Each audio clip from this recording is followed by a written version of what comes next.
on, you admit this is funny.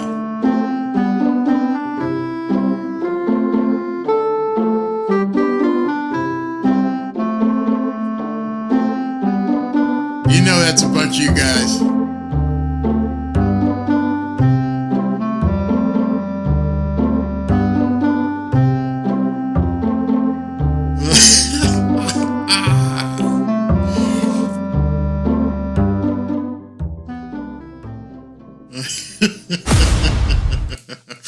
Welcome to a Friday edition of Nonsense. I just thought you guys got different intro music. This isn't just about the Dolphins. I'm gonna cover a whole bunch of stuff. Some of you guys may like it, some of you guys may not, but I'm not gonna focus on the Dolphins. This is my segue into the off season where I'm gonna be covering a lot of different things. Tonight, instead of just one episode about Tua or the Dolphins, I got an intro story about Tua.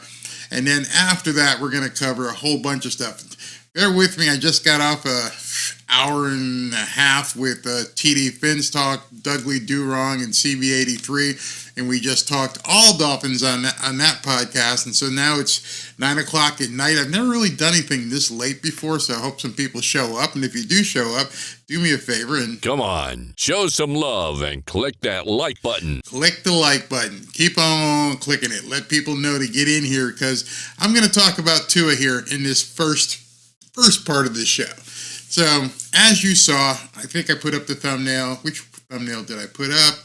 I put up this thumbnail. And this thumbnail, I want you to actually take a look at. And what I wrote there was, Tua changed. Excuse me. And so, the theme of this first story, as I've said many a times, I didn't change. As I just told those guys in the video, I didn't change. I like Tua going all the way back to Alabama.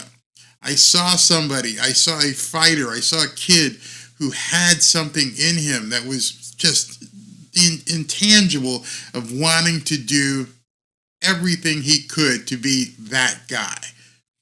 And then, I've told you since December 25th last year with the Green Bay game, I saw that guy wasn't there.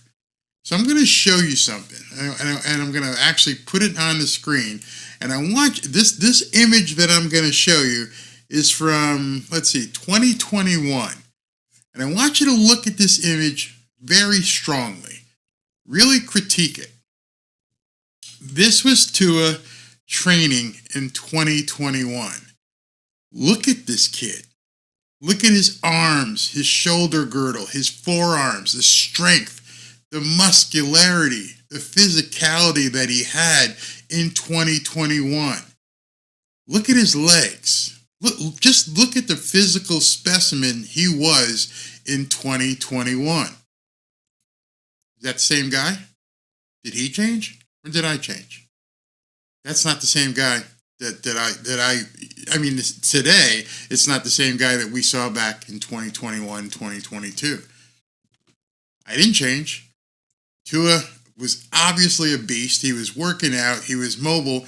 If you go back and look at his draft rankings, the draft rankings before the NFL draft back then, maybe I should just pull that up so you guys can actually see that I'm not making this stuff up. And then you tell me if it's the same guy that you see playing today and who lost to the Kansas City Chiefs and basically collapsed at the end of the season. Because to me, it's not the same guy whatsoever.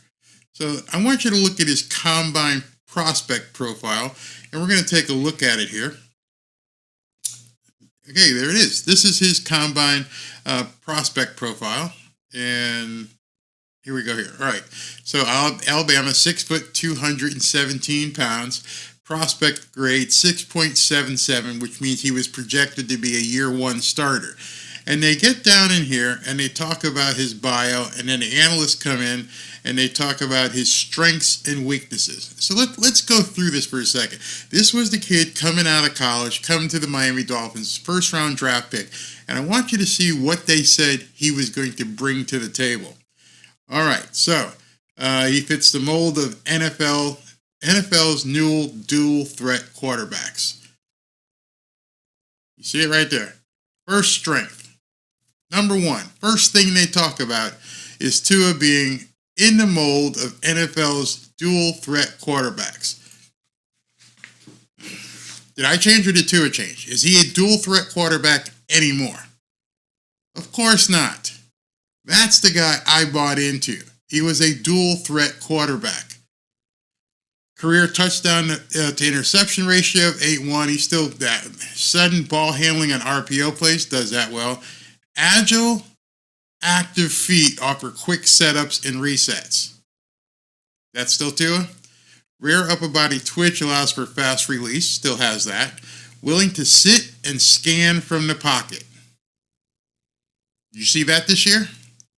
Everyone talks about first reads and second reads. Did you see him sit there and sit in the pocket and scan? Of course you didn't.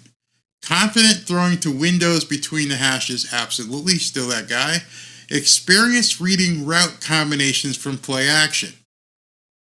Didn't see much of that. He would pick a route and go with that route. Throw short and intermediate balls with repeatable accuracy. I'd say he's that guy. Has arm talent to make all the throws. Has the arm talent to make all the throws. Definitely not the guy that came out of the draft. Eyes keep safety out of one-on-one throws to the deep sideline. He can do that. Feathery, soft bucket throws to the deep boundaries. He can do that. Play action salesman on bootlegs and deep drops. They don't even do deep drops with Tua anymore. Improvisational pocket escapes. Nope, doesn't do that anymore. Once in a while he'll go ahead and scramble, but he's not improvisational. He's not out there making stuff happen. Look at this one. Mobility to relocate launch point or take off to move the sticks. He had 5 first downs this year. 5. The entire season, Tua had 5 first downs. That's not the guy I bought into. Well, on the other side, his weaknesses. Short in stature with mounting durability concerns. 2 ankle surgeries, hip surgery, broken nose, concussion as a starter. Can improve anticipatory throws and timing. He has improved that. Failed to recognize easy throws to developing routes. That has personified. He's having a trouble throwing to other routes. Inconsistent squaring of feet to backside reads. Yep. Constricted delivery limits. Zip he can put on throws. They're saying basically in the way he throws the ball, he's not going to be able to get a lot of zip on the ball. Yep. Forces open receivers to break stride more than he should. Poise in and out of the pocket can be spotty. Hurries into frenetic throws with moderate pressure at times. Fails to sit and finish delivery when he's going to get hit. Needs earlier pocket slides to stay ahead of the pressure. Those are all his weaknesses. Obviously, those weaknesses were amplified throughout the season. His pros were not. It's not the same guy. So, Barry, you're just making this stuff up. No, my friends. I'm going to show you something. I'm going to show you something to absolutely prove, and it showed up on Twitter today. And I want to show you this video. So I'm going to just play the video by itself first before I even say anything. And I want you to look at it, and I'll go ahead and rewind it and talk about it. So check this out.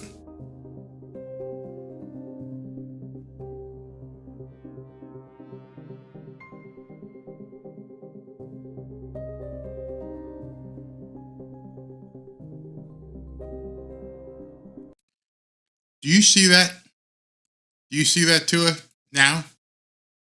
So let me break this down for you. And so, because it's extremely interesting, because I want you to focus on a couple things.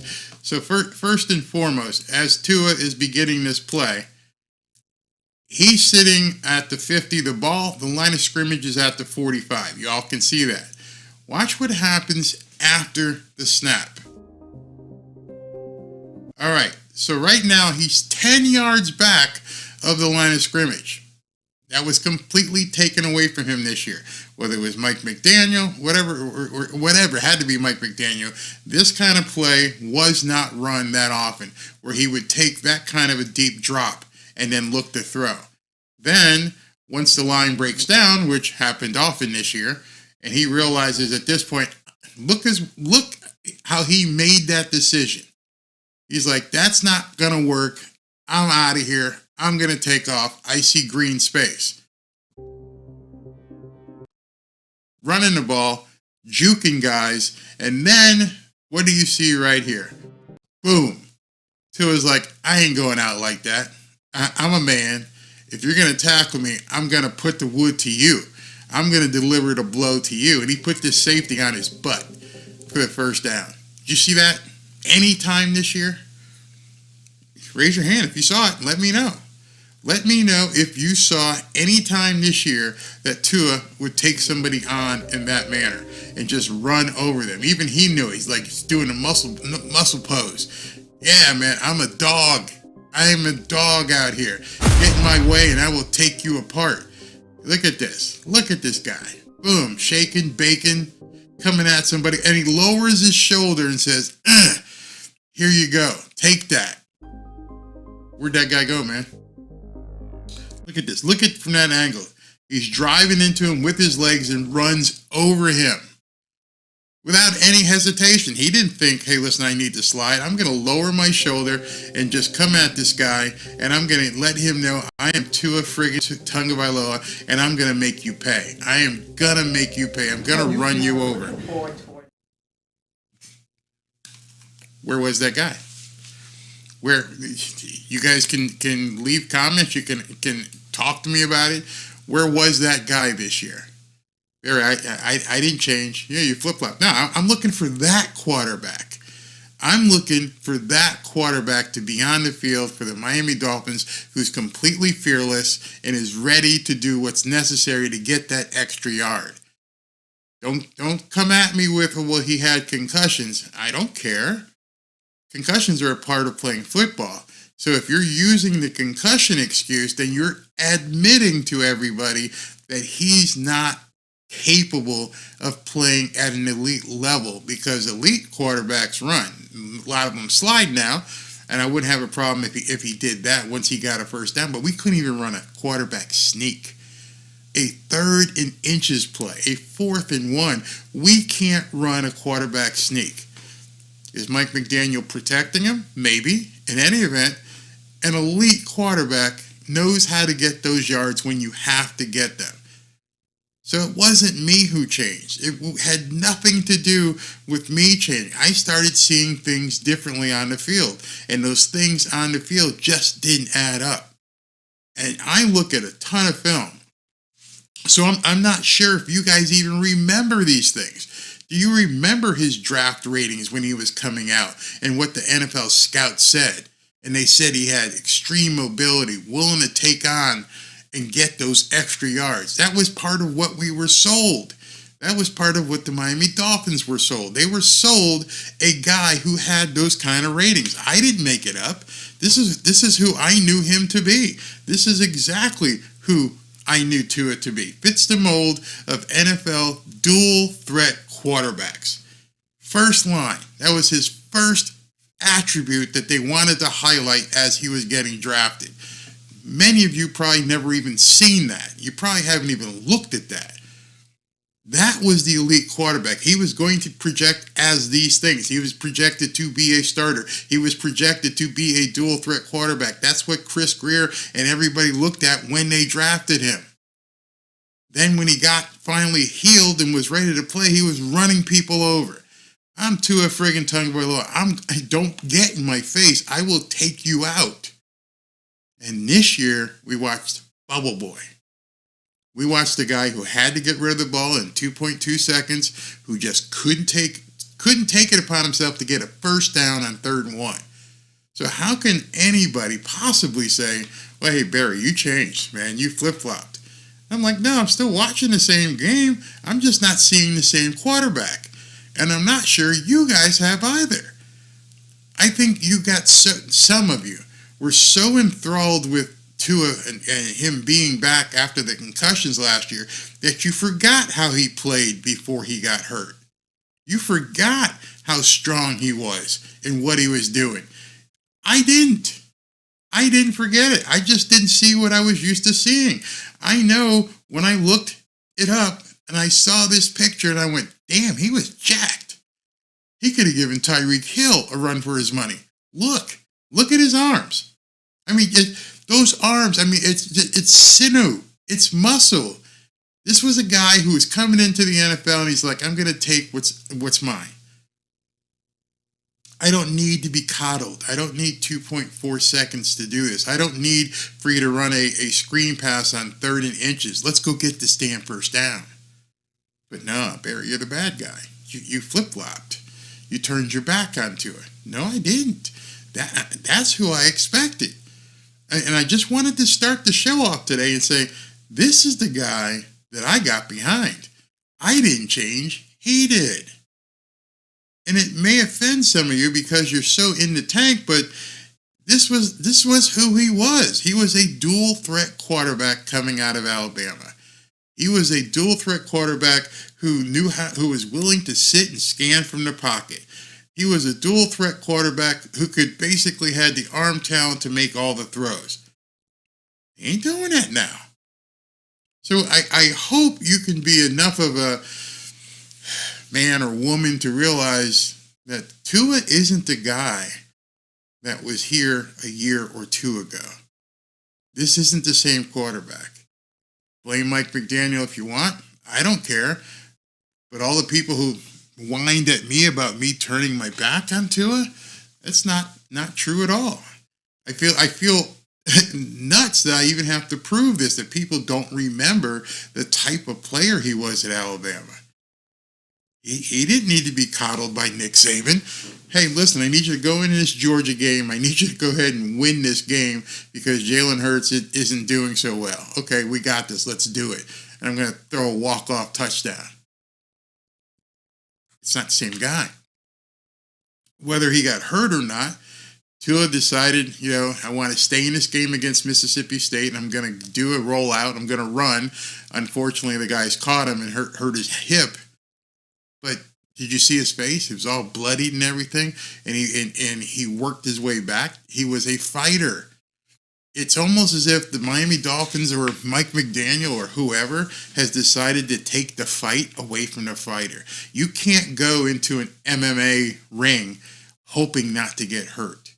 You can't go into a football game hoping that you're going to call a play that won't put me in a position where I get hurt. Every single time we get behind the wheel of our car, whether we're going to the grocery store or we're getting on the highway, we have the chance of getting hurt, but we still drive.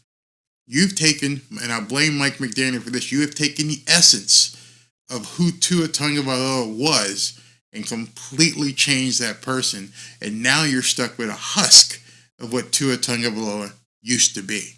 And you expect all of us to just sit back and accept it. And if we give him $45 and $50 million a year, you're going to sit back and eat it and love it. You're going to have to be that type of person at this point. You're going to have to be the person that, just like this baby in this video, that's you. Every single one of us. I'm going to feed it to you. I'm going to feed bad Tua to you where it doesn't taste good at all. And you're going to just come back for more every single time. And you're going to ask, maybe I should try this. Maybe I should believe. Let me taste it again. Because if I taste it again, maybe it'll taste different this time. But you know what? It's not. And you're going to want to throw up. Because that's not the guy you guys got behind. I didn't change. Tua changed. Now, in addition to all that, I don't know if we want to begin questioning Mike McDaniel, but Tua did an interview, and this was really interesting as well. Tua did an interview, and this came up. It says, Tua Tagovailoa continually points to one glaring issue as he explains why the Miami Dolphins lost to the Kansas City Chiefs. Now understand, this is a starting quarterback of an NFL team in basically the 18th week of the season. 18th week of the season. What does he say? Let's go down here and look at it. Here's the actual quote. And they were asking him, what the hell happened? Why was things going so bad? It started with practices. That's how we should have got things going. In practice, with the communication, knowing where we should be going in this loud environment. Those miscues led to delay of games. We can't change the protection because we don't have enough time like things like that. It was communication errors. How many times over the last 2 seasons have you heard this team say they have communication errors? Dozen? 2 dozen? Remember when Teron Armstead and I had that little dust up and I said, Teron, what the hell were you thinking? What did he say? Think back. What did Teron Armstead say to me before he blocked me? Hey, somebody snapped the ball they shouldn't have, and we had communication errors. He didn't say if it was Tua. He didn't say if it was Mike McDaniel. He just said we had communication errors. This team cannot win if you go into a wild card playoff game 18 weeks into an NFL season and continually say we have communication problems. Well, Barry, what's this have to do with Tua? Well, if you're an elite quarterback, you own that. You don't get the right play in the huddle. You call an audible and you run a play based upon what you see, not being force-fed by Mike McDaniel. Again, that's not the guy I'm used to seeing. I'm used to seeing a guy take command of the operation, take command of the offense, get out there, survey the field, take a look around, and say, here's what we're going to do based upon what I see. Not like, hey man, hurry up, get me the play because I don't know what to do. And you can just ask yourself, what would Tom Brady do? What would Peyton Manning do? What would Patrick Mahomes do? What would all other elite quarterbacks do if that was a continuing problem all season for 2 seasons? Would they still be an elite quarterback in your eyes if they had to keep getting delayed games over and over and over, causing blocking missed assignments, everything, because at this point somebody is not processing and letting everybody else know? Haven't seen anybody own up to it. Mike McDaniel, it's still happening. Tua in one press conference said, he spit out in terms of what the play was, and he went on, red zipper, left, right, doorknob, camera, 5, 6, 4, waddle, blah, blah, blah, blah. So, okay, if that's a problem, why didn't you fix it? Hey, Mike, the naming convention of what we're calling these plays is way too long. We got to shorten that. I can't get the guys to the huddle. Take control. You're the man. You're the captain. You're the quarterback. It's way too much to regurgitate. I can't be in a huddle as the clock, the play clock is clicking down, waiting for you to give me this 2-paragraph long play that I then have to regurgitate to the guys on the line and snap before there's not enough time. It's not going to work. That's why I think what I think. That's why I feel what I feel. I feel like something is broken either between Mike McDaniel and or Tua or both. And they're about to give this guy probably $40+ million, and there's no indication as of right now that it's going to change. Because if it was going to change, it would have changed. It wouldn't have happened in the wild card divisional race. So people say, now you know why. If you think that I flip-flopped or I changed or I turned my back on Tua, that's the analysis as to what I've seen. I haven't changed at all. I want that guy back. I want that guy. I want the Tua to come back, the one that can basically take control of a game. When it's 3rd and 1, 4th and 1, whatever the play was. Where is that? Let me just bring that up again. I want this Tua back. I want to see Tua come back and take care and take charge of a game. I want him to look around, see what he can do, and then if he gets out there, just bowl somebody over. Look at the team. Look at the team around him. Robert Hunt. I mean, all the guys right there were just right behind him like, damn, dude, you just did something. That's it. That rallies a team. You don't think these guys all know that he's different? They were all right there. Durham Smythe. They're all standing right there. They saw what Tua did, and now they've seen for a year that he doesn't do it anymore. Can't, won't, told not to, whatever the answer is, that's my final time talking about me flip-flopping on Tua. That's it. I've explained it. That's it. Until I see a change, I'm still going to call out my wish and desire for the Tua that we were sold, the Tua that we saw, the Tua that we knew could be an elite NFL quarterback. We don't see that anymore. So let me know what you guys think that are here. CCR says, let's pay the guy. Did that not work? Hold on. Okay, let's pay the guy that took 4 years to make the playoffs, then laid an egg with a 15 QBR. Exactly. Rude awakening. Do you want Tua to get another concussion? I wouldn't wish a concussion or injury on any NFL player. What I do expect is if you're not healthy enough to play, then you shouldn't be here. I don't want to see him hurt, but you can't go out there and half-ass it because you're worried about getting hurt. See that you jumped full circle. Hey, you want him to get hurt? No, I don't want Tua to get hurt. I wouldn't want any player to get hurt. You think I wanted Jalen Phillips to tear his Achilles or something like? No, not at all. But you can't play the game scared. You cannot play in the NFL. You can't play in high school wondering if you're going to get hurt. Once that gets in your head, I can't do this because I might get hurt, you're of no use to the team. You are not going to be that kind of a leader. So by you making that kind of statement, do you want Tua to get another concussion? You're in the wrong thinking. You need to think, why does Tua think he might get another concussion? Remember what we were told by the medical people? Oh, he's not susceptible. Just because you had a couple doesn't mean you're going to continue to get them. Some of us scoffed at that. So if you believe the medical people from the Miami Dolphins who say that he's not susceptible to them, then why would you even say that? Yep, no quarterback sneaks. Doesn't happen. Never happens. B. Page says, I do love Tua, but he hasn't got the smarts to ever be elite audible. Should second nature if you're reading trouble. Absolutely. If your first concern, and this is what I just said, if your first concern is will I get hurt if I do that, quit. It hurts people's feelings. Quit. You're done. You're done. If you're looking at a play going, I can't do that because I might get hurt, then someone lied to us about the health concerns. You do realize that because there's not an NFL player out there that goes into practice and goes into a game. Okay, I got to make sure I don't get hurt today. You play all out or you don't play. It's that freaking simple. Stop coddling Tua. He's a grown-ass man. You make a decision to come back and play another year. I don't want to hear, what if I get hurt? You're about to pay this guy $45 million and you think you're going to coddle him for the next 4 years? That's insane. Absolutely insane.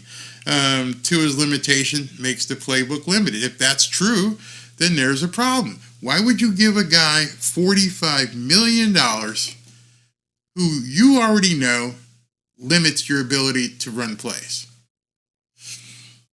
People say I'm too negative. I'm like, you're answering your own question. It doesn't make any sense. To his student fish. He can't quarterback sneak. He can't throw outside the numbers. Can't audible. What can he do? 13 wonder like the guy eats gum off the sidewalk. Ouch. Yeah, there's a reason. Okay, so you understand this. There's a reason why all quarterbacks slide, because they don't need to take the hits, except when they need to take the hits. See, that's what you're leaving off. Maybe you didn't watch Josh Allen play. Yeah, he'll slide when he has to, when it makes sense. But if I know I need that extra yard, and you know I'm not lying, go look at his film last week. Boom, 50 yards to the end zone. Gone. Touchdown. I've watched him hurdle guys out there. No, I don't want to unnecessarily take a concussion or a big hit, but I also know my athletic ability allows me to get around taking those big hits. I know if I have to, I can hurdle this guy. I know if I have to, I can outrun this guy. I know if I have to, I can outmuscle this guy. You saw what happened when Will Levis played Tennessee. Big, strong, strapping guy, and how many times he had to do what he had to do. You're an NFL quarterback. You're getting paid big money. You're paid to advance the team, not worry about getting hit. So you're making excuses. That's the reason why all quarterbacks slide. All quarterbacks slide when they have to. Maybe you didn't watch the Kansas City Chiefs game. if you did, tell me what happened with Patrick Mahomes' helmet. Patrick knew I needed these extra yards and the touchdowns may be tough to come by. And if I get a chance, I'm going to try and take it into the end zone because that's what I'm supposed to do. And what did he do? Come on. You've sent 2 tweets or 2 responses in thus far. Tell me what he did. He broke his friggin' helmet. Deshaun Elliott and him collided and he broke his helmet and got up and played the next play in the rest of the game. He wasn't worried about what if. I gotta win. Don't see that with Tua. You just don't see it. I didn't change. He changed. That fire isn't there. When they ran that play, I actually took the picture and I tweeted it and I go, would your quarterback do this? Would your quarterback take on Deshaun Elliott knowing he's going to get hit? Come on, man. You got to wake up. Tua's not scared. I think these plays were designed to keep him in the game for the season, but I don't think plays were evolving as defenses started seeing more tape, hence why Tennessee came back. Again, you're not trying to make excuses, but it's an excuse. You're saying he had to design plays to keep Tua out of danger. That's no longer going to work. If he goes into next season, especially if you give him $45 million, you play. You play your ass off, and you hope that you're okay, but you better be physically prepared to play the game. Players play, coaches. Do you think we can win with Tua if we get big up front and run the ball 40 times per game? I don't think they're ever going to run the ball 40 times per game, but inevitably, there are going to be times when a quarterback has to do what he needs to do. And do I think they could win if they get big up front and bring in some new guys? They could win now. That's what I'm trying to tell you. Everybody puts this on the offensive line if I'm a defensive coordinator, understand this. You're a defensive coordinator. I'm a defensive coordinator. We're all talking.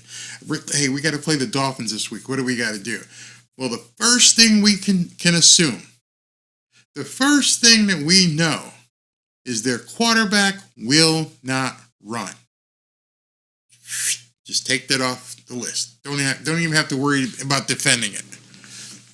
May scamper here or there if we have some lax coverage, but he's not going to come to the line of scrimmage with the intent on running for a first down. Ain't gonna happen. Off the screen. Look at the teams that are still in the playoffs, and you tell me if defensive coordinators can go into the game and scratch off quarterback mobility right off the bat. Hell no. Josh Allen will take off on you. Patrick Mahomes will take off on you. Brock Purdy will take off on you. Jared Goff doesn't like it, but he'll take off on you. It's Baker Mayfield. We've already seen he'll do the same. Guys are making kinds of excuses when you understand that they're taking that off the table for the offense. Not even consideration. Okay, so guys, here's our game plan to defend the Dolphins. We're not going to have to worry about this part of their offense whatsoever. The dual threat mobile quarterback is not him anymore. He is not him.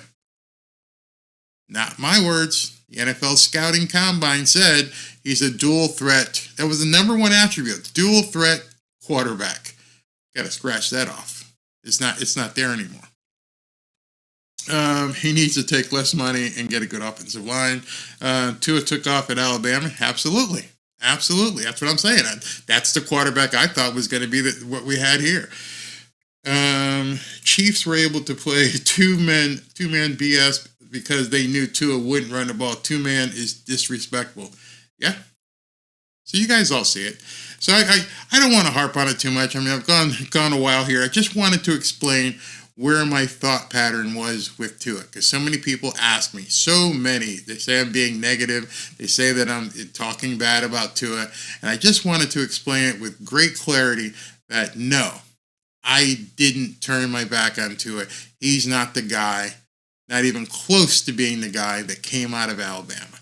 And you can go back and look at the NFL Draft Combine scouting report where they said this guy is basically a can't miss because he can do this, and this. And he's no longer the guy who can do this, and this.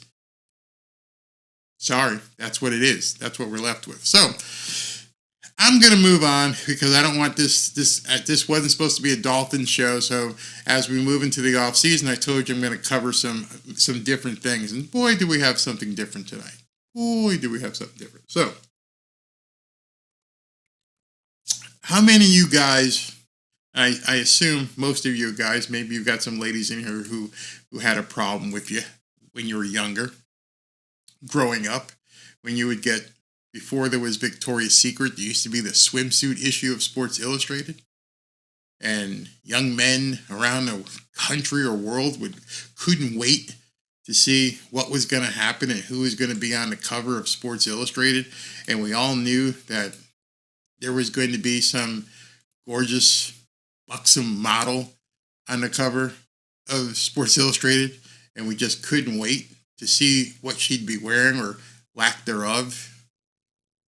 Every single year, this magazine was the number one selling, number one selling magazine that week, every single year. They were in business for 50, 60 years, covered every sport to the best of their ability. And then wokeness happened. And when the wokeness happened, they went ahead and put this man on the cover of Sports Illustrated magazine. Yes, that's a man. Don't like what I'm calling it? Sorry, it's too friggin' bad. That's a man. Not to be outdone, after everybody went, whoa, hey, what are we doing here? What the hell are we doing here? Why are you doing this, Sports Illustrated? This isn't cool. Your entire demographic, all of your fans, all of the people who buy your magazines, their heads were snapping. You cater to an audience who didn't buy Sports Illustrated. You cater to an audience that doesn't even like sports for the most part. You went and completely turned your back on your audience. Not to be outdone, hey, was that a mistake? Just didn't think it was a mistake. In case you thought it was a mistake, boom, we're going to hit you with it again.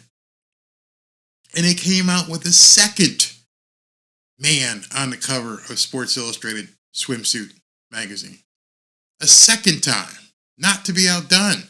They did it again. And then they turned, and I'm the last person who's going to do any fat shaming, but then they started putting all kinds of craziness on the cover of Sports Illustrated. I mean, just nutty stuff. Here, let me show you, so in case you didn't realize. You know, first they put Caitlyn Jenner on the cover of Sports Illustrated next to his decathlete photo and showed, you know, hey, listen, this is the new Sports Illustrated. Then they decided that, you know what, we can't just have models of beauty on the Sports Illustrated cover thing, so we're going to actually open it up to other models. And then again, we're going to put men in bikinis on there. And we're going to just make sure you guys know that Kim, who may have formerly been named Ken, it's okay. It's okay, guys. We're woke. We're showing you we want to be inclusive. Unfortunately for Sports Illustrated, the saying goes, if you go woke, you go broke. You will go broke. When you turn your back on everybody who put you where you are to appease to some small, tiny segment of society, you're done. Today, Front Office Sports reports. This is the email that Sports Illustrated employees received today, informing them that their job had been eliminated. They're done. Dear all, on Thursday, January 18th, we were notified by ABG, which is Authentic Brands Group, that the license under which the Arena Group operates a Sports Illustrated brand and all SI-related properties, I wonder if that means Omar Kelly will now have a place to write, had been officially revoked by ABG. As a result of the license revocation, we will be laying off staff that work on the SI brand. All impacted employees will receive your severance pay and will be entitled to any applicable warn or notice period outlined in the union agreement. Some employees will be terminated immediately and paid in lieu of the applicable notice period under the MOA.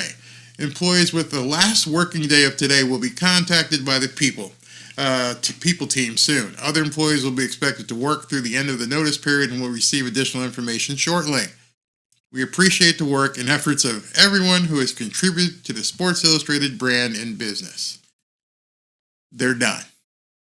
Sports Illustrated made a calculated business decision to appease a tiny percentage of the population, to appease a small, tiny political segment who wasn't even their customer base. These people weren't buying anything to do with Sports Illustrated. They weren't buying this stuff. And you said, you know what? I know all you faithful readers. We don't need you anymore. So here's what we're going to do. We're going to start putting this kind of stuff out there, and you're going to take it. Just like the baby in the Tua video. You're going to take it, and you're going to like it. You have no choice. This is now Sports Illustrated. This is where we're going. This is the 2024 version, 2023. You have to get used to it, you dinosaur guys. This is a new era. Take it and like it. So what? It's a man in a bikini on a beach. Deal with it. You're being homophobic, xenophobic, and all the other phobics wrapped up into one because you won't accept that a guy in a bikini should be on Sports Illustrated. Well, the people have spoken. And the people have said, don't want it, don't need it, sorry for your luck. You're out. You're absolutely done. Done. Go away, wither away and die. Maybe you'll get some sort of government subsidy. But there's so many writers who cut their teeth on Sports Illustrated. Yours truly was in Faces in the Crowd in Sports Illustrated years ago. Still have the copy, framed, that I was in Sports Illustrated Faces in the Crowd. It meant so much to so many athletes and coaches and writers for so many years, and you made one stupid decision, followed by another stupid decision, followed by yet a third stupid decision, and you watched the spigot just turn off. You just chased everybody away. You know, you made fun of Victoria's Secret, and Victoria's Secret went down that route too, and luckily they went, oh, hey, we get you loud and clear, guys. We hear you loud and clear. We're going to go back to the Victoria Angels, and we're going to do it the way you guys like it because we need your money. This is what happens when companies get into something and they think they're going to change your mind. They're going to change the way you think, how you feel, and it doesn't matter how we do it because we're just going to force feed it on you. You're going to have to deal with it. Well, people realize at this point, nah, we don't. And I think more and more people are beginning to realize in different aspects of things, nah, I ain't dealing with this crap. You can't make me. You can't make me deal with your, lack of a better word, insanity. I'm not playing along with your house play. I'm not playing along with your insanity. It doesn't benefit me. I'm not interested in it. And I'm definitely not going to pay for it. So, Sports Illustrated is no more. They're gone. And deservedly so. See what you guys think. I agree, Barry. I encourage more people to subscribe. I guess we need Mike Allstott type fullback to do the dirty work of 1 and 2 yards. You're talking about Tua again. So if everyone is saying there needs to be, you guys are still talking about Tua. Try to talk about this thing. Yeah, exactly. This is what happens. And then what happens is real people lose their jobs. Yep, absolutely. Real people lose their jobs.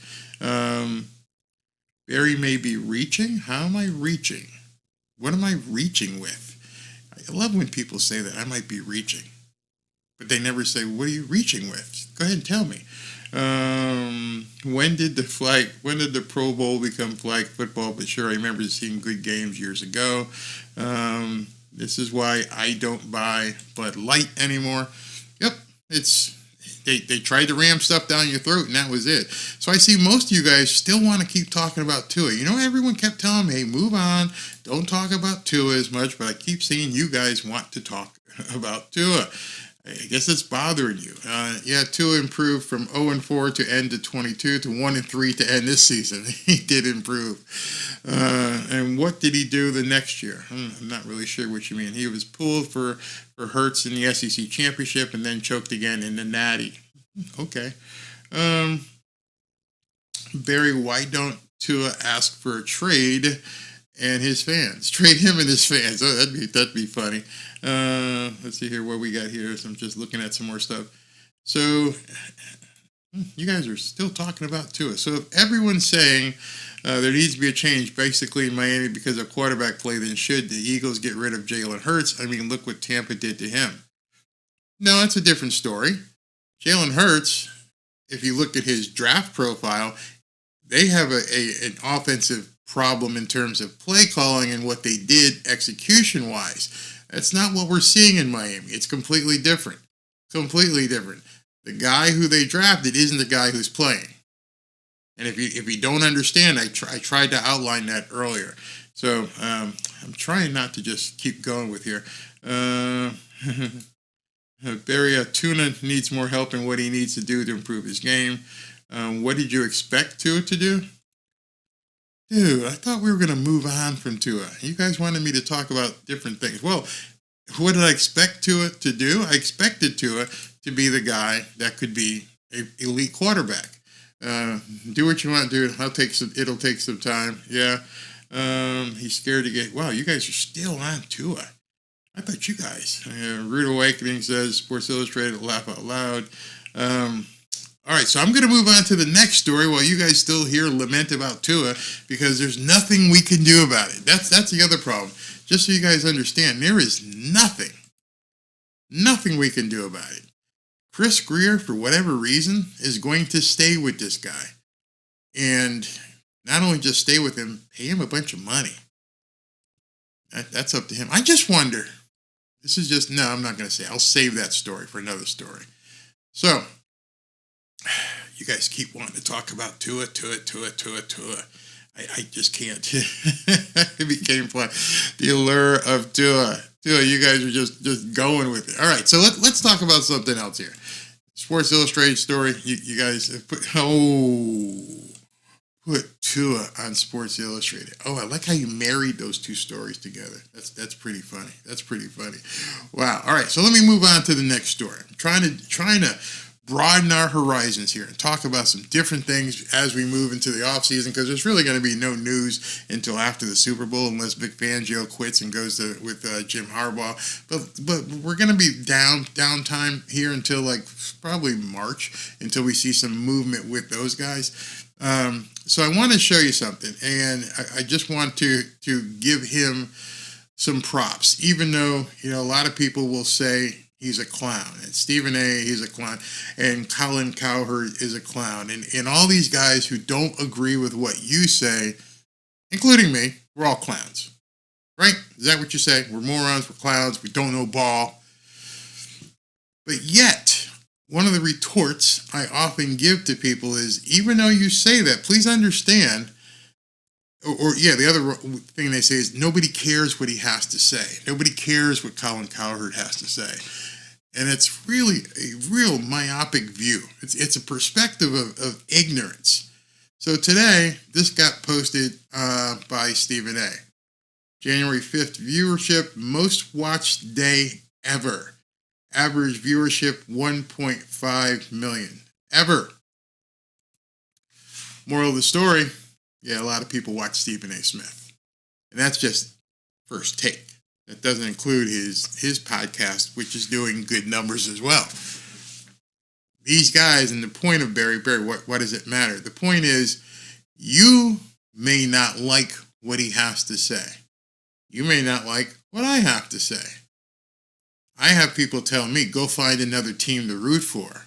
Stop talking about Tua. Stop, trying to tell me what I should be doing with content. Telling Stephen A. Smith that he's an a-hole and everything else. And you don't understand the specifics of audience. It doesn't matter that you don't like what Stephen A. says. There's millions of people who do like what he has to say. Time to time, I don't like what he has to say. I respect the craft. I respect the way he plays the game, how he's doing it. I respect what Colin Cowherd has to say. And millions of people do as well. I only bring this up because at this point, Miami Dolphins are pretty much irrelevant. No one's talking about them. They don't matter. They're not going to matter. Maybe you like it that way, but they're up. They're old news. They're done. They're done. It didn't work. Tua stunk up the joint. Mike McDaniel looked outcoached, and it's no longer relevant for these people to even mention the Miami Dolphins. Hey, they're in the heat of playoff time. You got some big games coming up this weekend, and basically from here to the Super Bowl, nobody cares about the Miami Dolphins except the fans that are still stinging from the defeat and the collapse at the end of the season. So you have to understand, or not, that nothing is going to change. In fact, now is a good time because it's just going to be complete irrelevance. Nobody cares. Really, nobody cares. That's why I'm changing up content as well, because I'm not going to make a video and have just a few people watch because there's nothing left to say. There is nothing we need to cover at this point. There is nothing Stephen A. Smith needs to say about the Miami Dolphins. Nothing Colin Cowherd needs to say until something is said. When they offer Tua a contract, but that probably won't come until March. It's over. This is a dead horse. It's gone. Forget about it. I can't continue to lament about Tua because the team obviously has already made up their mind pretty close. Are they going to bring in Justin Fields and compete with Tua? I don't know. We'll talk about it when it happens. Who are they going to draft? I don't know. We'll talk about it, come April when we get closer to the draft. But I think all this now I need to drink it in, soak it in, understand it's over. And nobody cares. Every time people say nobody cares about Stephen A. Smith, now you're at a point as a Miami Dolphin fans that nobody cares. We are yesterday's news. We are spoiled milk. And now it's a time where we can have banter back and forth, but it's not worth it to continue to beat that horse. Yes, I was on TD's show today with Doug and CB83, and we're talking about the AFC East, and I'm like, hey, I would prefer, if we're going to talk about the AFC East, how about talking about the last team standing? Buffalo Bills are still there. Buffalo Bills are playing this weekend. It's funny that the teams playing this weekend counted for 4 of the Miami Dolphins' losses. 2 from the Chiefs, 2 from the Buffalo Bills. We're looking at what's keeping us out of the playoffs. They're staring us in the face this weekend. Those 2 teams, those 4 losses, basically made up the bulk of the Miami Dolphins season and pretty much spelled doom for the Miami Dolphins. So this weekend, watching those 2 teams play, I think it's going to be a great game. I think we just have to, just watch what good teams do. Watch what good teams with good quarterbacks do. Maybe Mike McDaniel will watch it. But saying that Stephen A. Smith or Colin Cowherd or some of these guys, it doesn't matter. It doesn't matter anymore. Let's move on. Let's talk about some other things. I told you guys I wanted to do more content, and that's what I'm going to be doing as of tomorrow. You're going to see a lot of documentary type stuff. I can't continue doing Dolphins right now because there's nothing to talk about. And I don't want to lament and kick the can all around the yard. So, next story that I'm going to jump to here. And I just love this story here. It really does warm my heart because I love this guy. Antonio Pierce is basically going to be the new head coach of the Las Vegas Raiders. And his players want him. What Raiders players have said about their new permanent head coach, Antonio Pierce, Devontae Adams, he embodies what it means to be a Raider, and that mentality, that swag, and all the things that he endorses is the things that I believe in. Max Crosby, there's only 32 head coaches in the world, so you've got to find a leader of men. And when you've got one of them in the building, I don't know why you would let him go. Josh Jacobs with Antonio Pierce, I am definitely 100% in. However, it looks whatever it looks like. Now understand, Josh Jacobs was a free agent. People thought he was going to walk. Max Crosby came out publicly and said, you don't sign Antonio Pierce to be a head coach, I'm out too. Those guys all stood up and said, this is the head coach that we want. Antonio Pierce has changed that locker room completely after Josh McDaniels pretty much trashed it. The guy turned it around. I believe he's a quarterback away from taking that team to the playoffs. I think he's going to be the next Dan Campbell. I think he's going to be one of these new young coaches who the team absolutely loves, who the team has just completely revolved around, and they're going to want to play for him. And he, like I said, he's a quarterback away from taking his team to the playoffs. And if you're looking at next year's schedule, man, there's some teams out there that are just looking really good. And Miami Dolphins schedule, and depending on where the locations are, once they give which ones are away, I mean the dates of the away and home games, we're going to see some things as well. I don't believe the Raiders play this year. I'd have to check, but they're going to be a completely different team. So congrats to Antonio Pierce on becoming the new head coach. Well, being given the title of new head coach. He was a head coach this year on an interim basis, and the team absolutely loves him. They've galvanized. That's going to be a tough squad moving forward. Big time.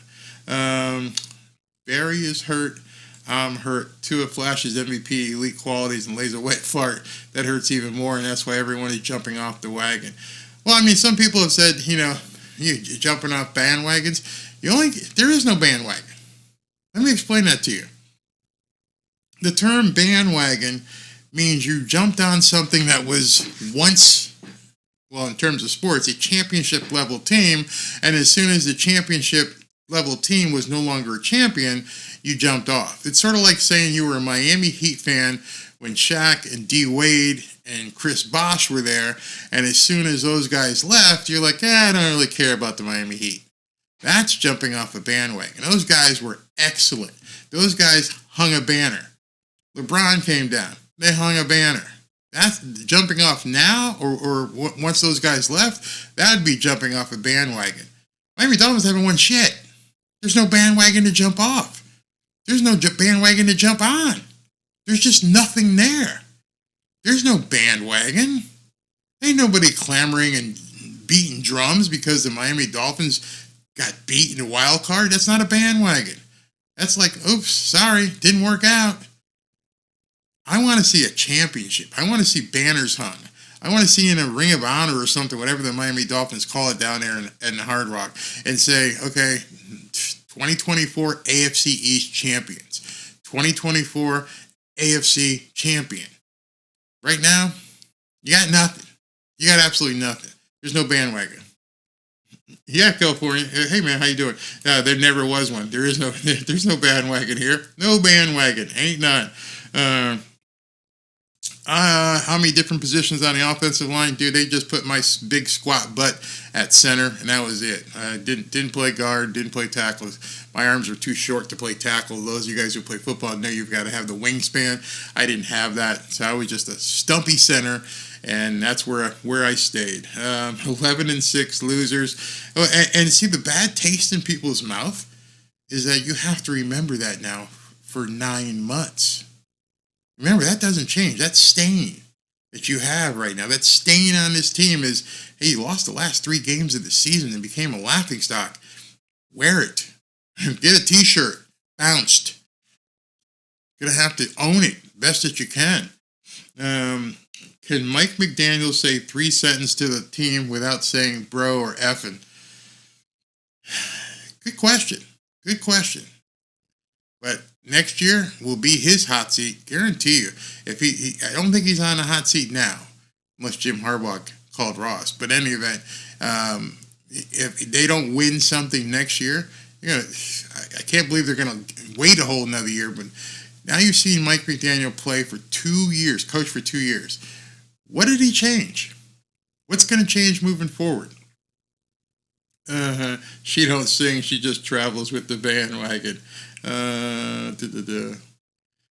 Oh, you must have watched the show at CB83 and what's his name? TD. Yeah, I mean, that's what I keep telling you guys. When you say stick to your guns, I don't change. If I see something, I will tell you, hey, listen, I can see now that Tua is doing X, Y, and Z, or I can see Mike McDaniel's doing X, Y, and Z, and I can see them reverting and improving. But in terms of sticking to my guns, I know what I saw, and a lot of people don't like me saying it. So it is what it is. Mike is on the warm seat, headed for the the hot seat. That's his way of coming across. What's that? Where's that? That's his way of coming across tough and being one of the guys. People can see right through that, man. They can see right through that. Harold Balsack says, lost all respect for McD-Bag after watching Hard Knocks. They should never have done that. They should never have done Hard Knocks. They were not prepared. This team was not a high-profile team enough to understand what the cameras bring to the field and what kind of story the producers and directors are going to tell. They're not telling you. They ask for permission. Hey, what can we film? Okay. What kind of permission do we need for X, Y, and Z? Okay. And then the finished product hits, and you're like, "Oh my God, that looks like shit. Why we let them do it? Too late. You already did it." December is a bad time for the Dolphins, and it's a bad time for Dolphins fans. What were you saying before Tua? Well, before Tua, I was pretty much indifferent because it's hard to get excited. I was doing some. Here's a story, and I'll close with this since you guys asked. What were you doing before Tua? I was into marketing and advertising. Been in marketing, advertising, and real estate for 25 years. And I did promotions with the Miami Hurricanes and the Miami Dolphins because they couldn't get anybody to buy tickets. There was nobody in the stadium. Barry, can you come up with some sort of giveaways, some promotional codes, what we can do? Can we do promotions on the field? Can we do whatever we can do to get more people in here? Can we use Facebook to give away tickets? They needed to, the term is called papering the house. Papering the house in concerts and sporting events is get the tickets out in people's hands who want to come without people knowing we're giving away the tickets. That's called papering the house. So nobody knows that they're getting, that 4,000 people got free tickets. They don't know that. It got so bad at one time that we were giving away tickets and people still didn't show up. So what happened before Tua? It was like, Dolphins are playing today, honey. You want to watch? Nah, let's go to the mall. Dolphins are playing today. What do you want to do? Let's go to the beach. Didn't matter. Why would you invest I know some of you guys are extremely emotionally attached to it and that you had to. I just wasn't that person. I just decided it wasn't worth my time to invest in a team that was going absolutely nowhere. So it didn't make any sense. So when I saw Tua at Alabama coming to Miami, I got excited. I got really excited and said, this is going to be different. And thus far, it hasn't. It hasn't. Fitz got fatter than Tua. I ain't calling nobody fat. Mike is a good offensive coordinator. Just like Fangio is a good defensive coordinator, but not good head coaches. Your whole channel is invested in Tua. All right, so I'm going to make this the last comment. I'm going to blow your mind. You ready for this, Mr. Acosta? Please understand this, and it's no lie because you can go check. My biggest videos, by far, not even close, have nothing to do with the Miami Dolphins. You can go check. I've had viral videos or semi-viral videos, and I've had videos that on other subjects that dwarf the videos about the Miami Dolphins. So when you say I'm totally invested in the Miami Dolphins on this channel, nah, man. Nah, you're completely wrong. In fact, my last biggest video was a couple weeks ago, and it was on Puka Nacua. Not a single Dolphins video has even come close to my video on Puka Nacua. Not even close. My stuff on Deion Sanders, my stuff on Brittany Griner, my stuff on Nick Saban. Not even close. I do the Dolphin stuff because it's fun and I enjoy it. And I love talking to you guys. Is it a big money maker? Is it a big reason for me doing it? No. And you're going to see that moving forward. Now that the season is over, and I can say fortunately over, because now I'm going to start doing the content that actually makes sense. My wife asks me all the time, why are you wasting so much time on this Dolphin stuff instead of the stuff that people actually want to see? See, that's what's scary to some people. They're like, what do you mean? Well, I see all the other YouTubers and they try to garner attention and views all year long just talking about the Miami Dolphins, and I'm like, I'm not that guy. I'm much more dynamic in what I do, and I'm telling you right now, not even close in terms of the amount of revenue, the amount of views, and the amount of subscribers. Doesn't even it's pale in comparison to the Miami Dolphins stuff. It's almost like this here is nonprofit work. This is just because I like the team and I like interacting with you guys. So don't for an instance think that this channel has made itself basically because of Miami Dolphins, because that's not true. Sorry to burst your bubble, but it's public. You can go look and sort by the most popular videos on the channel, and Miami Dolphins are way down the list. Way down the list. Don't take my word for it. Go look. And that's what I'm going to be concentrating on. We want the missus. Yeah, I'm going to have to do some stuff with her. Yeah, my most watched videos were on Coach Prime and Brittany Griner. And I stopped. I put a lot of that on hold once the Dolphins season began, because I didn't have time to talk to you guys and do Dolphins videos. And I passed on a lot of stuff, a lot of news, a lot of different things. And now I've started to get back into it. So you can look and see, okay, he did a small docu video on, what's his name, Will Levis. Boom, it hit. I did a small docu video on Puka Nacua. Boom, it hit. And these numbers dwarf what you get on the Miami Dolphins. Want to know why? Okay, in closing, I'll tell you why. The reason being is when you do YouTube and you actually get out here and start making videos, you have to measure the size of the audience. How many people give a shit about this versus how many people give a shit about that? Miami Dolphins is right here. It's a very, very tight, small audience. It's saturated. There's a bunch of us who make videos about the Miami Dolphins. There weren't a whole lot of people making videos about Puka Nacua. There weren't a whole lot of us out here doing videos about Will Levis. I think probably tomorrow you're going to see a documentary about Baker Mayfield. That's going to hit tomorrow. Then after that, you're going to see one on Brock Purdy. And then you're going to see one, if they win, you'll see one on Dan Campbell and the Detroit Lions. So that's what I do. That's what I'm here for. And that's what I'm trying to segue into. On my live shows, I'll keep talking about the Miami Dolphins if you guys want to. But on the stuff that I record, you're going to see a lot more video documentary type things, small, 10 to 15 minutes, where I'll feature a player. And then you're going to see some NBA stuff as well. So understand, Nick, you're absolutely wrong. I am not keeping up with the Joneses, because the Joneses are trying to keep up with me. See, that's where you expose yourself. Just so you know, I've only been doing this for 18 months. You can go look at these other guys who've been doing it 4 and 5 years. 4 and 5 years. My competition aren't Dolphin YouTubers. My competition, and who I'm shooting for, because I think I can make inroads on some of these guys, is this guy.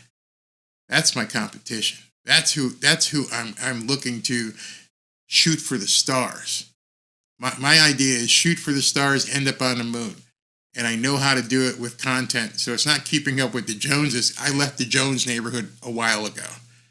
If I was doing this 4 or 5 years and I only had this amount of views, I would be turning off the camera forever. Forever. I'm not interested in being in this situation 4 or 5 years from now. I'm interested in talking to large audiences who want to see video on large topics. So that's who I am. That's what I'm going to do. Come along with me. I'd love to have you. I'm going to be talking about a lot of different sports, and it's not keeping up with the Joneses. I have my own unique delivery style, just like Stephen A. got his, and Colin Cowherd has his, and Nick Wright has theirs, and Emmanuel Acho has theirs. There's nothing wrong with competition. Like I told you about Tua, bring in some competition. You know where you stand when you got to face competition. I don't understand why Mike McDaniel won't bring in somebody to compete with Tua Tagovailoa. I know every single metal of my body and everything, my entire spirit is based upon competition. And once I overcame those who came before me, now I have to go for the bigger fish. So, sorry to burst your bubble, boy, but you're wrong. In this channel, you're about to see some different content that's nothing to do with the Dolphins, because I got to make up for some lost time, and then we'll talk about Dolphins news as it comes. So, hope you guys have a good Friday evening. Thanks for tuning in. Do me a favor before you leave. Come on, show Hit some that like love. button.